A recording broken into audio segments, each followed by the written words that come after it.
After months of infertility treatments, I finally had a positive test. I told my husband in tears. His first words were, "Let's wait to tell my mom. She might not approve." A week later, I overheard him on the phone. "She's doing it without your blessing." I tried to stop her. I walked in. He didn't hang up. She said loudly, "Let her carry it.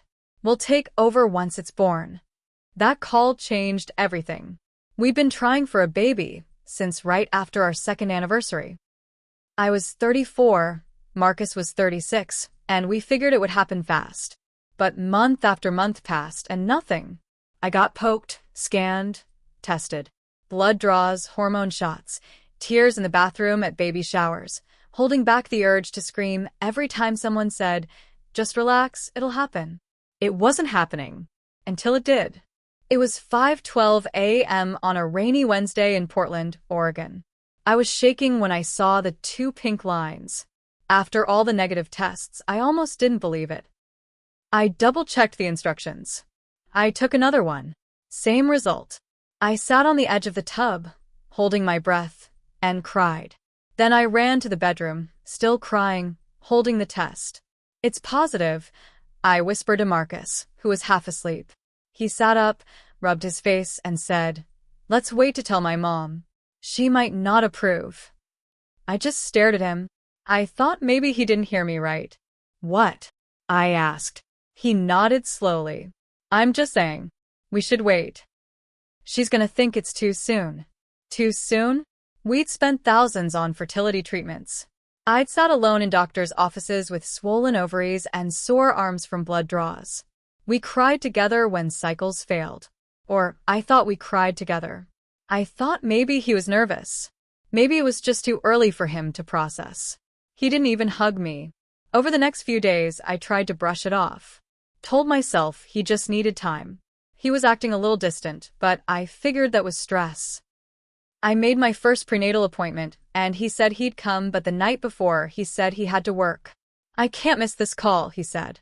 "It's big." I went alone.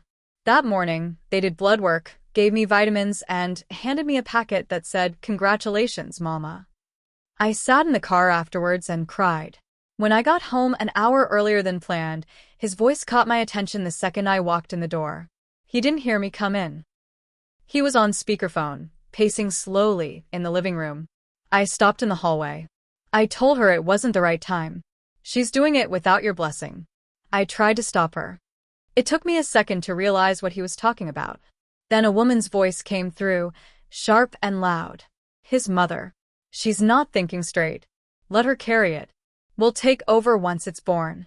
She doesn't need to be involved after that." I felt my knees go weak. I walked into the room. He turned around, eyes wide. But he didn't hang up. Doreen kept talking like I wasn't even there. "She's emotional. That's not the kind of woman who should raise a child." He finally reached for the phone. I snatched it from him and stared at it for a second before hanging up. Then I said, "What the hell was that?" He opened his mouth, closed it, looked away. I said it again, louder. "What the hell was that?" He stammered. "It's not what you think." I cut him off. "I heard her. I heard you. You said you tried to stop me. You told her we'll take over. What does that mean, Marcus? What the hell does that mean?" He just stood there, silent. My hands were shaking so bad, I almost dropped the phone. I turned and walked out. I didn't go far. Just sat in my car in the driveway and stared at nothing. I don't remember how long I was there. I called my sister. I hadn't told her I was pregnant yet. She was the first person I told. Not my husband. Not his family. My sister. She cried. She asked if I was safe. That night, I slept at her place. The next morning, Marcus sent me a text. "Can we talk?" I ignored it. 2 hours later. "I didn't mean it like that. I just wanted to protect you." I didn't reply. Then the calls started. Dozens of them. Then came the email from Doreen. She had the nerve to write me a full letter about how she understood how emotional I must be, but she and Marcus would be better suited to raise the child in a stable home. I hadn't even started to show yet, and they were already planning to take the baby from me. I didn't respond. I stayed at my sister's for a week. During that time, I spoke to a lawyer. I didn't know what exactly I wanted to do, but I knew I needed to understand my rights. I wanted protection. I needed a plan. I didn't tell Marcus where I was. I didn't tell him about the baby's second appointment. I didn't tell him when I finally stopped crying and started to get angry. I was angry because he lied. Because he let me sit through shots and pain and hormone crashes, knowing all along he had no intention of raising this child with me. He wanted me to be the vessel. Nothing more. That's when the idea started forming in my head. If they wanted to use me, then they'd learn what happens when you try to use someone who's finally got nothing left to lose. I moved back into our house 2 weeks later. Marcus was waiting on the porch when I pulled up. He didn't look relieved. He looked nervous. I didn't say a word as I walked past him with a suitcase and my purse. He followed me inside like a puppy that knew it had pissed on the carpet. "I've been worried sick," he said. I ignored him and went straight to the bedroom. I unpacked in silence. "You can't just disappear," he tried again. I turned around. I can when my husband tries to hand our unborn baby over to his mother behind my back. He didn't have an answer. The next few days were tense. I stayed quiet. I kept the mood cold. But I made it look like I was calming down. Like I was just trying to focus on the pregnancy. He tried to play the good husband, making dinner, offering to drive me to appointments. I let him believe he was gaining ground. Let him touch my stomach sometimes. Let him think we were okay. Meanwhile, I went back to my lawyer. We made a plan. There was one thing Marcus and Doreen hadn't counted on: documentation. The paper trail from the treatments. The witnesses. The texts. The voicemails. The appointment records. All showing I was the one who wanted this baby. I was the one who fought for it. And they sure as hell didn't expect me to install a voice recorder in the living room. One night, I told Marcus I was tired and going to bed early. Then I left the recorder running. At exactly 10:41 p.m., I heard the front door open and close. Then, "Hi, Mom."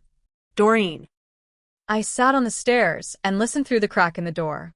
"She's being quiet now," Marcus said. "She's scared, I think. Maybe she's finally seeing reason." "She better," Doreen said. "We have to get in front of this legally before she tries something. You're the father, Marcus. That gives you rights." "She might leave again," he said. "Then we'll go after custody," Doreen snapped. "Once she gives birth, we'll make our move." I wanted to throw the door open right then, but I didn't. I waited. I waited until she left. Until I had it all on tape. Then I made an appointment with a family law attorney. We filed a petition that included a restraining order against Doreen. My lawyer said the recording was gold. "They're plotting pre-birth custody without your consent," she said. "That's coercion. If this goes to court, you'll come out looking like the only stable one." Marcus was served the next week. He came home angry. "You blindsided me," he said, slamming the door. "No, Marcus," I said, holding up the recorder. "You did that to yourself." He tried to come closer. "We can fix this." I took a step back. "There is no we. I'm not your surrogate. I'm not a vessel. I'm the mother." He tried to guilt me. Said I was hurting the baby. That stress wasn't good. I stared him dead in the eyes and said, "Then stop being the stress." A week later, I was granted temporary sole custody, with the court recognizing that I had reason to fear manipulation and coercion. Doreen was barred from contacting me or coming within 500 feet of me. But the fight wasn't over. Because 2 months later, I got a letter in the mail. Marcus had filed for emergency shared custody of the unborn child. The letter hit me like a truck. I sat at the kitchen table just staring at it. Emergency shared custody of a child that wasn't even born yet. The ink wasn't even dry on the last court order, and here he was, trying to force his way back in. Dragging lawyers and judges into my pregnancy. My lawyer called it a desperation move. She told me not to panic, that judges rarely grant pre-birth custody arrangements unless there's a danger to the child. But I wasn't calm. Not even close. Then she said something that made my blood run cold. "If he can paint you as unstable or emotionally erratic, he could push for joint custody after birth. Maybe even primary, with help from his mother. That's when it hit me. They weren't backing off. They were waiting me out, planning, hoping I'd slip up, that I'd get overwhelmed, that I'd scream at the wrong time, act out in front of the wrong people, and give them exactly what they needed. So I played it smart. I got ahead of it. I started seeing a therapist documented, on paper, every week. Not because I needed help, but because I needed proof that I was stable. I kept every receipt, every email, every appointment confirmation from the OB. I filed everything away. I even wore a damn belly band with a hidden mic once, just in case Marcus tried to pull something. And then he did. Around month 6, he asked if we could talk privately. Just to clear the air, he said. I agreed, but I recorded it. He started off soft. Asked how I was feeling. Told me I looked healthy. Then he slid into it. I know we've had our differences, but my mom's not the enemy. I laughed. She tried to take my child. He flinched. She was just worried. She wanted to help. You both plotted to take custody before I even gave birth. That's not true, he said too fast. You're twisting it. Then he said the line I'll never forget. You can't do this on your own. You think the court will hand a baby to a woman living on a teacher's salary with no support system, while the father and grandmother are offering a stable home and full-time care? He smiled like he'd just won. He didn't know I was recording. I didn't say a word, just nodded slowly and said, okay. Then I left the house and sent the clip to my lawyer that night. She called me the next morning. We're filing a countermotion and submitting this as evidence. Still, Marcus didn't stop. A week later, he tried something new. He filed a claim with my health insurance to request access to all prenatal records, my medical records, not the baby's. Meaning? That's when I realized something. They were looking for ammunition. Maybe hoping for complications, anything they could twist into saying I was unfit or the pregnancy was high risk under my care. It felt like war. But it was quiet, hidden behind paperwork and fake smiles. I never answered his texts after that. Not even the ones where he said, I miss us, or, you're not thinking clearly. I forwarded everything to my attorney. I kept my circle small, just my sister, my lawyer, and my therapist. Then, at 7.5 months pregnant, something unexpected happened. Doreen showed up at my school. She came during my lunch break, wearing sunglasses like that would make her invisible. She walked right into the teacher's lounge like she belonged there and said, You're making a mistake. The room fell silent. I'm calling security, I said, standing up. She stepped closer. Marcus is the father. He has rights. We will be part of that child's life, whether you like it or not. That same day, I pressed charges for violating the restraining order. She got arrested in front of my school. And just like that, the story flipped. The judge saw the pattern, the control, the stalking, the manipulation. But Marcus wasn't done yet.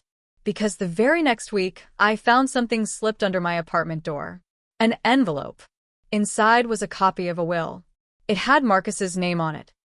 He had written up a document naming him and Doreen as the child's legal guardians in case of maternal complications or incapacity. It was dated before I even knew I was pregnant. That will, it broke something in me. He had it ready. Before I even peed on that stick. Before I told him, crying, shaking. Before he told me we should wait to tell his mom. He already had a plan. A legal document. Like he knew I'd get pregnant. Like he was counting on it. I was nothing but a body to them. I sat at my kitchen table holding that will, and I swear I stopped breathing for a full minute. My hand shook so hard I thought I'd crush the paper. I sent it to my lawyer immediately.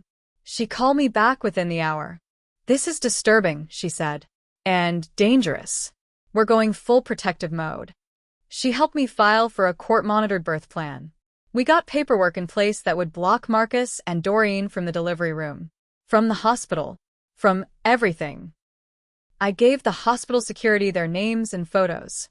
Then I made one final move. I left town. I took an early leave from work and went to my cousin's place in Bend. Quiet. Private. My cousin Jennifer had 3 kids and a locked gate. I stayed there through my 8th month. Every day she'd check the cameras, just in case someone showed up. I went completely off the grid. Changed my number. No email. No social media. And 2 weeks before my due date, I gave birth to a baby girl. Healthy. Strong. Beautiful. I named her Alana. A name Marcus and I never talked about. A name I chose and only I knew. I didn't put Marcus on the birth certificate. It was the hardest and smartest thing I've ever done. He found out 3 days later. I don't know how, but he did. My cousin's phone rang. Unknown number. She let it go to voicemail. It was Marcus. I know you had her. She's my daughter. I have rights. You can't do this. I saved the message. Sent it to my lawyer. Then the lawsuit came. He filed for paternity and custody. The court process was long. Ugly. He demanded DNA testing. He called me uncooperative. His lawyer tried to use my leaving town as evidence of instability. Said I was hiding the baby. I let my lawyer do the talking. I submitted every email, every voice recording, every copy of the will, every text, the voicemail from Doreen, the school incident, the prenatal appointment I went to alone while Marcus forgot. The recordings of them planning to take over the baby once she was born. I showed the judge everything. Then I took the stand. I kept my voice calm, even though I wanted to scream. He didn't want to be a father, I said. He wanted ownership. Control. I was just the way to get there. They didn't see me as a person. Just a body. Just a way to get what they wanted. Marcus didn't say a word that whole day. He looked small. Doreen didn't show up at all. Probably because she was still dealing with her own court date for the restraining order violation. The judge didn't take long. Marcus was granted supervised visitation only at a court facility with a monitor once a month. He looked like he wanted to explode. But he didn't. He just stared down at the table. The judge turned to me and said, "You've taken every reasonable step to protect your child. And yourself. This court acknowledges your rights as the primary and legal parent." It was done. But here's the thing. I'm not proud of how far I had to go. I look back and yeah, I wish I'd seen the red flags sooner. I ignored little signs. I wanted a baby so bad, I didn't stop to see who I was really with. I made excuses. I let Marcus make me feel like I was overreacting when I wasn't. That was my mistake. But I fixed it. I made sure Alana would never be used as a pawn between a man and his mother. I made sure she was born into a home that wasn't built on secrets and control. Now, I'm raising her on my own. My sister helps. Jennifer helps. I've got a real village. A real family. As for Marcus, he showed up to one visitation. Alana was asleep the whole time. He sat there holding her like she was made of glass, said nothing, then handed her back. He never came back. Not once. That was 2 years ago. I still have the will. I keep it in a drawer, with every court paper, every email, every voice recording. Sometimes I take it out just to remind myself. They thought they could take her. They forgot who they were dealing with.